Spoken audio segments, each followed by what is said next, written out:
मैं पीर Singh Rathore, railway station समझड़ी, जिला बाड़मेर।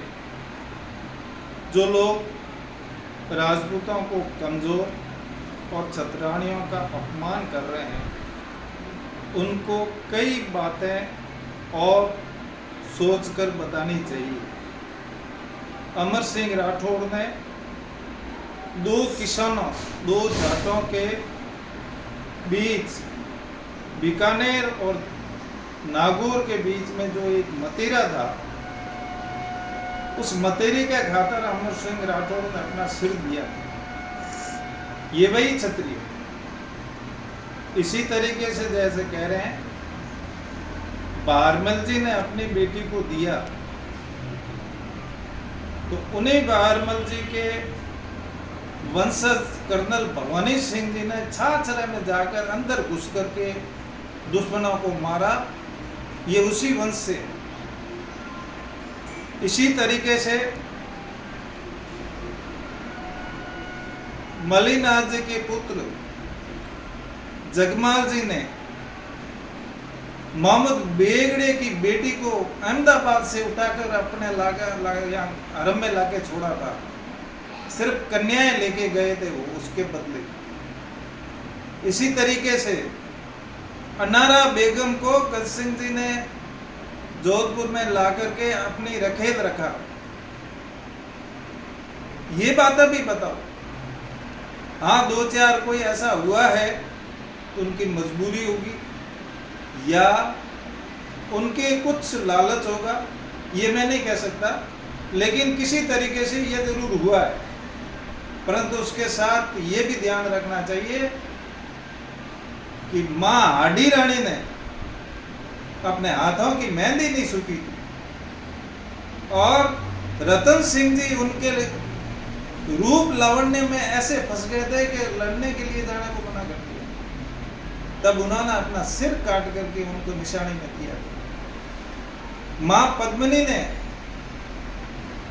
रावण रतन सिंह के गिरफ्तार होने पर और युद्ध होने के बाद में सैकड़ों छतरानियों के साथ जौहर कर दिया। इसी तरीके से सिवाना के किले में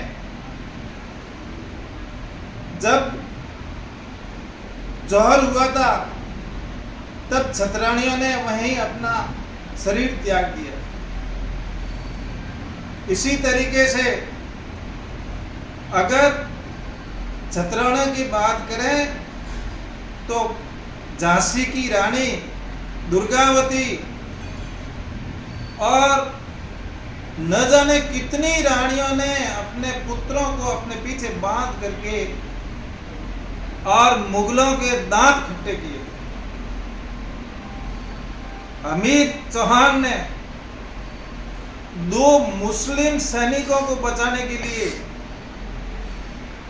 पूरा अपना राज्य गंवा दिया और खुद ने अपना शीश महादेव को चढ़ा दिया, क्योंकि उनको ये रानियों ने उनको कहा हुआ था कि जब भी अगर दुश्मनों का झंडा नजर आए तो आप जोहर कर लेना। और जो सैनिक दुश्मनों को मार काट करके उनके झंडे खोस के ला रहे थे, उन झंडों को देखते ही उन छतरानियों ने वहां पर पूरे का पूरा जोहर कर दिया। पर क्या बात करते हो आप? किसी को कहने से पहले थोड़ा सोच लो। सोबे जी जाट को जोधपुर दरबार ने ठिकाना दिया और अपना भाई बनाया, आज भी वो क्षत्रिय है। हाँ, मैं मानता हूं किसान, जाट और राजपूत ये दोनों एक गाड़ी के दो पहिए हैं। जब क्षत्रिय लड़ते थे तो आपके पूर्वज धरती का सीना चीरकर उस राज्य की अर्थव्यवस्था को भी सुधारते थे और लोगों को रोटी देते थे। इसलिए अपने क्षेत्र में वो भी क्षत्रिय है। अगर आप किसी को मैणी देते हो तो मैणी आपको भी लगेगी। इतिहास को सिर्फ एक पहलू देकर के आप अगर बात करते हैं तो ये अनीति है, अन्याय है। अगर दोनों पहिए साथ चलेंगे तभी गाड़ी चलेगी। हम इतिहास में क्यों जाते हैं? तुम्हारे राजनीति को निकालने के लिए दूसरे तरीके का ही है। किसी को भी इतिहास में जाने की जरूरत नहीं है कि इतिहास बहुत कम सच होता है, ज्यादातर तो झूठा ही होता है कि उसमें वो कोई नहीं थे, हम थे नहीं और लिखने वाले भी नहीं थे।